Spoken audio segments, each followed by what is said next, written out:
ମନ୍ଦିର ପ୍ରଶାସନ ରଥଯାତ୍ରାରେ ଲୋକମାନେ ତୀବ୍ର ବିରୋଧ କରିଛନ୍ତି। ଆସନ୍ତା କାଲି ପ୍ରଧାନମନ୍ତ୍ରୀ ନରେନ୍ଦ୍ର ମୋଦିଙ୍କୁ ସକାଳ 10:30 ତାଙ୍କ ସରକାର ବାସଭବନରେ ସାକ୍ଷର କରିବେ।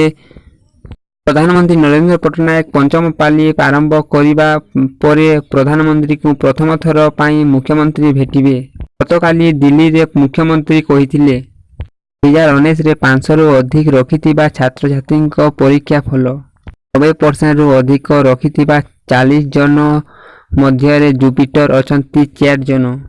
ଓଡ଼ିଶାର ପ୍ରାୟ 1300 ସ୍କୁଲରୁ ମାତ୍ର 29ଟି ସ୍କୁଲରେ ପରୀକ୍ଷା ଫଳ 100% ହେଇଛି। ଓଡ଼ିଶାର 29ଟି ସ୍କୁଲ ଭିତରେ ଜୁପିଟର ଅଛନ୍ତି 2ଟି ଅନ୍ତର୍ଭୁକ୍ତ।